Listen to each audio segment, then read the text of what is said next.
And we're live. Welcome to the Writer's Life, place where you get the sight, sound, smells, taste of my particular writer's life,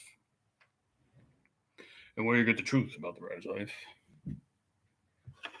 So, subscribe if you haven't already. Punch the like button. Tap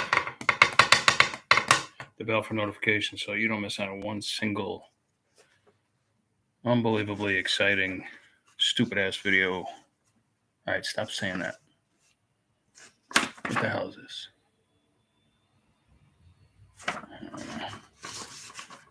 Useless. Paper all over the place. I set down a stack of paper and forget about it for 6 months. Speaking of paper, money. Okay, so there's a lot of talk about the economy the past few days because Bidenomics thing that they're gaslighting, trying to make everybody believe that we're all doing so well, and that groceries don't cost twice as what they used to. Rent is up unbelievably high. Most people can't afford to buy a house anymore. Stuff like that. But everything's supposed to be great. But I guess that's what they're going to tell you, because they're gearing up for election season. In any case, it got me to thinking. I wanted to see how freelance writers are faring these days. And I didn't do a scientific survey. I don't have time for any of that bullshit. I found one article. It was actually tough to find information on this, but there's no new news, but there was some recent news that I found from this year, from this, especially the site Jennifer Gregory. If you're out there, Jennifer, thank you for your informative blog. Anyway, she put together she did her homework. She put together a bunch of statistics, and I'll link her article below so you can get her full take. It's pretty interesting. She provides graphs and all that sort of stuff. And I was actually surprised to learn that, and I have some clip notes here, about 50% of freelance writers, and I include fiction with this because we're still freelance writers, even though we're, in my case, I earn most of my money from fiction. Freelance writers are still doing, on average, between $3,000 to $6,000 a month, which I think is good. I think that's right. That's the sweet spot. And that's for about 25 hours of work per week. And even though I work every day, that's about the amount of hours I put in, about 25, something like that. Sometimes a little more, sometimes a little less. It doesn't feel like that because I'm always thinking about writing, always. So for me, I feel like I put in 80 hours a day or whatever, it's just always with me, which is why I'm twice divorced. And, because was always their, at least my second one, she was always complaining that my head wasn't in the game because I was always thinking about writing. And, you can't, if that's your occupation, if that's your passion, then, painters think about their next, project. Musicians think about their next song, so anyway, I also think about traveling a lot. Okay, so the next thing was, how has the Chat GBT thing affected writers? Are freelance writers losing their jobs? Are they looking for real jobs? Are they, are their employers, publishers, skipping the human element and going right to Chat GBT? No. The people it used to be like people were really worried about it at first, but now they're not even worried about it. Something like 2.5% of all writers are worried about Chat GBT now and AI. It turns out it was a big nothing burger, which is a saying that I can't stand. It's kind of like when someone says, it is what it is. I hate that too. I also don't like the word panties. Ugh. There's certain words that bug me. Treat. I don't like either. Ugh. Just since I was a kid, there were certain words, certain phrases I never liked. It was like scratching your fingernails on a chalkboard. But I digress. Um, what else do we have? Oh, okay. But also, ChatGPT, if anything, it's helped us out a little bit as freelance writers because now it's we can use it as a tool. Like, okay, looking for article ideas or blog ideas or something like that. Great. It's perfect for that. You can do that with Google, but it takes more time. Um, but Chat could be GPT can be used as a tool. You can also use it for writing prompts if you're a fiction writer and you're just I don't know, I don't have any ideas. I think if anything, it's helped us. It's helped speed up our process, made our time, cut down the time it takes to do all the legwork.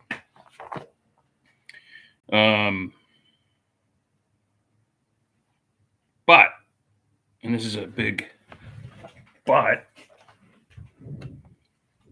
Actually, I have it small, but because I jog every day. Why do I say things like that? Completely and utterly unnecessary. Like I said, my mother dropped me on my head. Never told anybody. She just went like, hope nobody saw that. At almost 100% of us have lost either a major client or a publisher due to the economy, due to Bidenomics, due to the present state of the economy, which is not good. Shows that successful freelance writers have the ability to weather those storms and to move on to something else that will make them money. Another client, another publisher, or start your own publishing business. How often do I have to say that? Start your own publishing business. It's the best thing you can do to guarantee not only a full-time income in time, but a semi-passive income for you, your spoiled kids, and their spoiled kids, and their spoiled kids.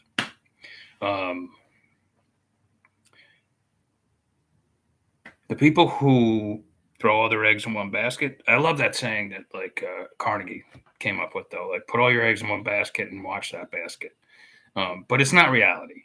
Like Andrew Carnegie, he came close to going broke on many occasions, but he finally made it work.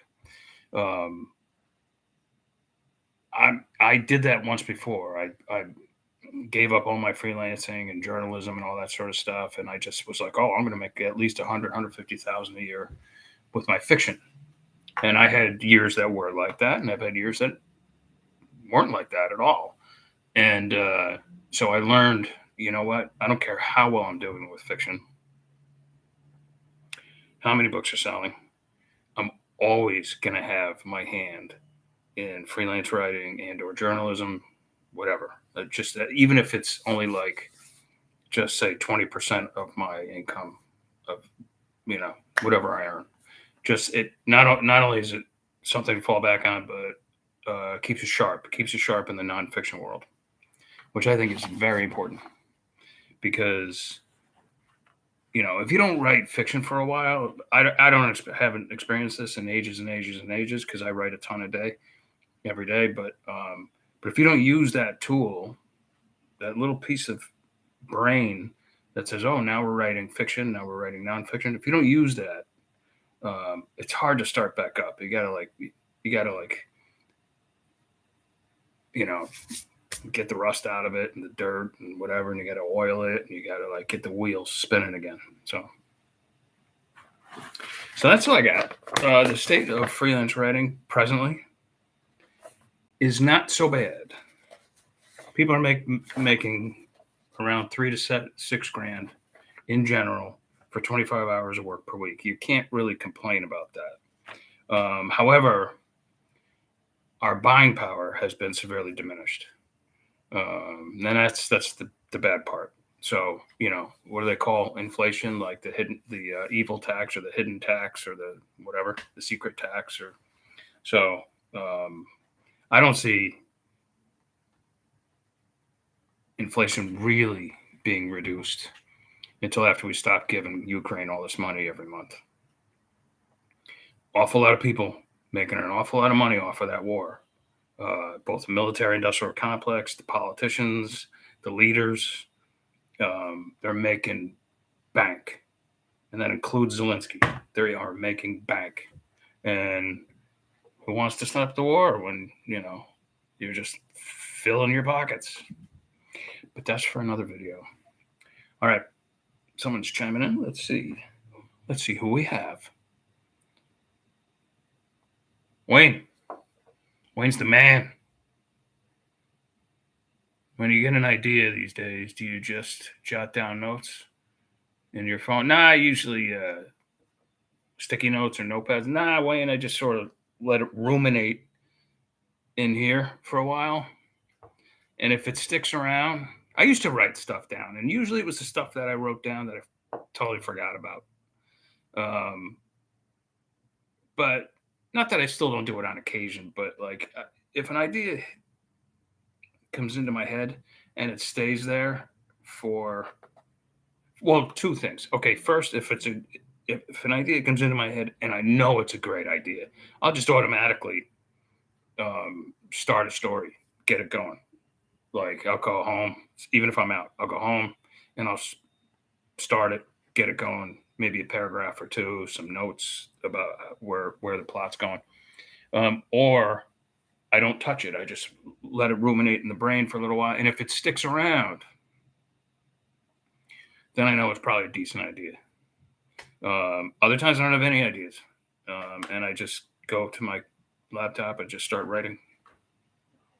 Maybe I'll have one opening line of dialogue, and that's all I have. Some people have a title. I usually don't do that because titles usually come to me a little bit into the story. So,